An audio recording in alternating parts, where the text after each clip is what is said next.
कांग्रेस सांसद और लोकसभा में नेता विपक्ष राहुल गांधी ने बीएसपी प्रमुख और पूर्व मुख्यमंत्री को लेकर बड़ा खुलासा किया है। राहुल ने कहा कि लोकसभा चुनाव से पहले मायावती को इंडिया गठबंधन में शामिल होने का न्योता दिया गया था, लेकिन वो नहीं आई।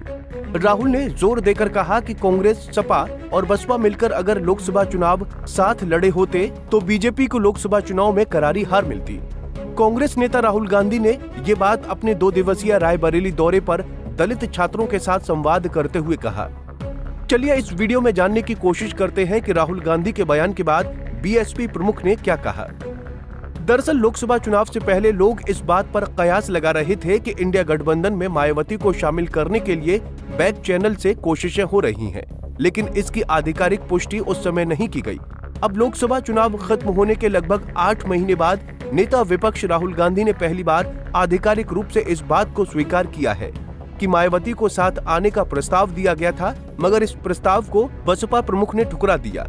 राहुल गांधी ने आगे कहा, हम चाहते थे कि बहन जी बीजेपी के विरोध में हमारे साथ मिलकर लोकसभा चुनाव लड़ें, मगर उन्होंने किसी कारण से हमारे साथ मिलकर चुनाव नहीं लड़ा। अगर तीनों पार्टियां यानी सपा, बसपा और कांग्रेस एक साथ आती तो बीजेपी कभी नहीं जीत सकती थी। मायावती साथ क्यों नहीं आई? अगर आती तो हम जीत जाते। बहन जी आजकल चुनाव ठीक से क्यों नहीं लड़ते? ये भी सच जी सर। अब हम चाहते थे कि बहन जी बीजेपी के विरोध में हमारे साथ लड़े। जी सर, ये बात सही है।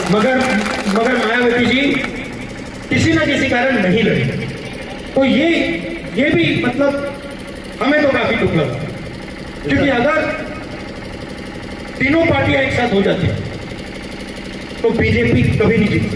जी सर, सही है। कांग्रेस नेता राहुल गांधी द्वारा बहुजन समाज पार्टी के वर्तमान राजनीतिक दृष्टिकोण पर सवाल उठाने के बाद मायावती ने पलटवार किया। बसपा सुप्रीमो ने कांग्रेस पर दोहरे चरित्र और जातिवादी मानसिकता का आरोप लगाया।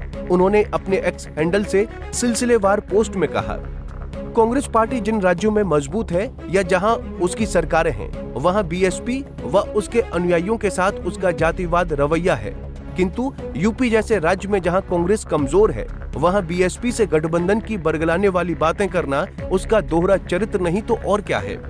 मायावती ने आगे कहा, बीएसपी ने यूपी व अन्य राज्यों में जब भी कांग्रेस जैसी जातिवादी पार्टियों के साथ गठबंधन करके चुनाव लड़ा है, तब हमारा बेस वोट उन्हें ट्रांसफर हुआ है, लेकिन वो पार्टियां अपना बेस वोट बीएसपी को ट्रांसफर नहीं कर पाई हैं। ऐसे में बीएसपी को हमेशा घाटे में ही रहना पड़ा है।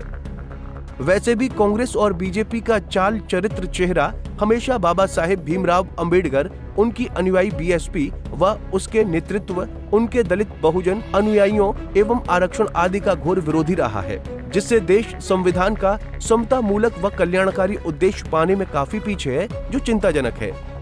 आपको बता दें कि लोकसभा चुनाव 2024 में यूपी में सपा और कांग्रेस इंडिया ब्लॉक के बैनर तले साथ मिलकर चुनाव लड़े थे। वहीं बीजेपी अपना दल, आरएलडी, सुभाषपा और निषाद पार्टी ने एनडीए के बैनर तले गठबंधन में चुनाव लड़े थे। मायावती की बसपा अकेले चुनाव लड़ी थी। यूपी में इंडिया ब्लॉक ने 43 सीटें जीती थी, जिसमें सपा ने 37 और कांग्रेस ने 6 सीटें जीती। वहीं एनडीए ने 36 सीटें जीती थी, जिसमें बीजेपी ने 33, आरएलडी ने 2 और अपना दल ने 1 सीट जीती थी। बसपा खाता नहीं खोल सकी थी। हालांकि लोकसभा चुनाव में कांग्रेस और सपा को उम्मीद से ज्यादा सीटें मिली थी, लेकिन बीएसपी को निराशा हाथ लगी थी। रायबरेली के दौरे के दौरान राहुल गांधी ने बीएसपी के साथ गठबंधन करने के प्रस्ताव की बातें कही थी, लेकिन मायावती ने उसका कड़ा जवाब दिया है। इसे साफ हो गया है कि मायावती ने कांग्रेस के साथ गठबंधन को लेकर मन बनाया हुआ है और फिलहाल वो इस तरह की अटकलों को विराम लगाना चाहती हैं। Bureau report, Punjab Kesari TV. हमसे जुड़े रहने के लिए हमारे YouTube चैनल को सब्सक्राइब करें और नई वीडियो की नोटिफिकेशन के लिए बेल आइकॉन को दबाएं।